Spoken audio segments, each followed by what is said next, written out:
everybody, we're back. My next guest tonight is one of the best crime novelists around today. He has written numerous books, including the autobiographical My Dark Places, and his book, L.A. Confidential, is now a major motion picture. A lot of people say it's going to win a bunch of Oscars. Ladies and gentlemen, please welcome James Ellroy.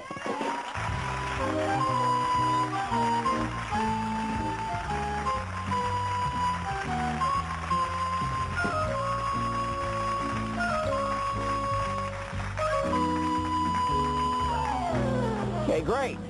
Thanks for dressing up for the show. Good to have you. Thank you, Conan. Thank you. How's the hammer hanging? It's good. Doing real good. Strong. Yeah, all right. You're creeping me out already. I like it. We're not 7 seconds into the interview, and you come walking out here in your crazy hat and your weird attitude, and I'm loving it. This is a show, Conan, for the whole family. This the never name was. of your family is the Manson family. Ba-doom boom. Now let's talk. First of all, congratulations. L.A. Confidential, great book, great movie, and that never happens in L.A. They always take a really great book and make the crappiest movie you ever saw. This is a good movie. 7 years ago, they optioned the damn thing. Mm-hmm. I figured they'd never make it. If they did, I figured they'd screw it up past redemption, and I should keep my mouth shut because I sold the film rights. Now I'm in the enviable position of being able to go out and endorse the hell out of this thing. Because it's a good movie. You like it. You don't have to sell your soul to endorse this movie. I did sell my soul, but they retrieved it for me when they executed this movie so well. All right. All right. Very well done. Very well said. As good as the movie is, Yeah? the book is better. You have a big modesty thing you have to overcome. Now, let's talk about, we had Russell Crowe on the show a couple of weeks ago. He's one of the leads in this movie. He's a great actor, does an amazing job. We're talking to him, and he told me an anecdote that you, during the filming of the movie, I don't know if it was to inspire him or why, would call up Russell Crowe and leave strange messages. Woof, woof, hear the demon dog bark. He's got a 12-inch that glows in the dark. His brain is big, but is bigger his right-wing fingers on the nuclear trigger. Yes, my friends, hear this ode. I porked a lizard and a lobster and a horny toad. I'm the king of writers, woof, woof, woo, woo. I got a girlfriend strung out on glue.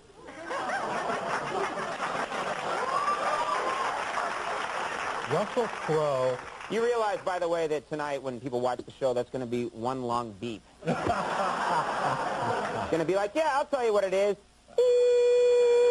There's an It'll last exactly a minute. There's an R-rated version of that. That's okay. I think we just heard it. Now, you're getting famous now. Yeah.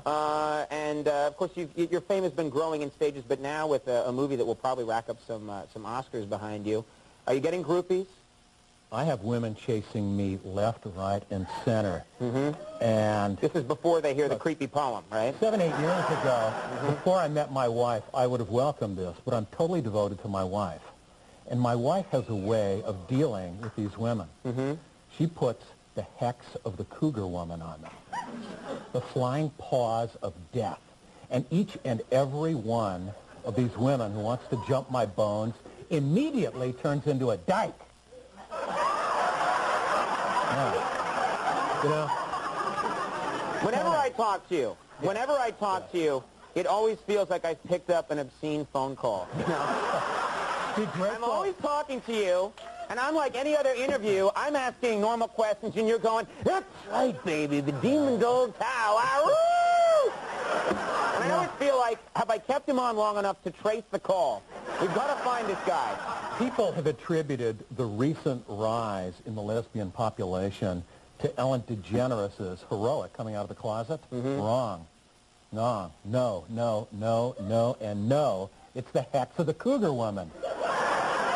So every woman out there who's a lesbian is a lesbian because they were once attracted to you and your wife put this hex on them. That's exactly right. Perfectly rational answer. It is. And very male, I might say. Very good. I got to ask you this.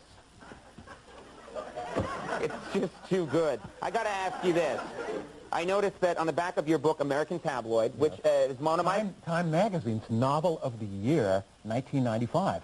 That was 1995. What have you done lately? My Dark Places, New York Times Book of the Year, 1996. Time Magazine Book of the Year, 1996. A book for the whole family. if the name of your family is the O.J. Simpson family. I'm curious, how many variations on that joke you have? The name of your family, book for the whole family. And then, well, yeah, a book for the whole family, and then plug in any family name. The Jeffrey Dahmer family. Oh, you got a million of them. The Borgia family. Save it for the Tonight Show, Letterman, you got more to do. They won't put me on. They won't put you on? No. Why won't they put you on? Because I'm a C-list guy, which is why I do this show.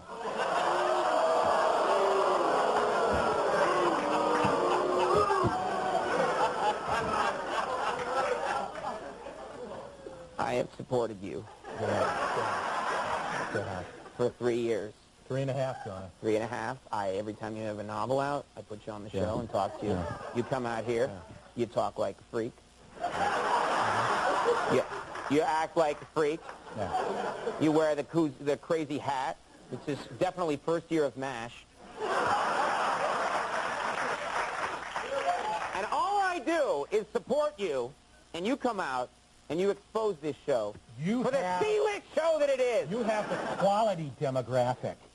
It is well known that people that watch the Conan O'Brien show are the smartest, the best paid, the most well, and altogether the hippest, the coolest, and the swingiest. The people who watch the other shows drool. The people who watch Conan O'Brien rule. I love this guy.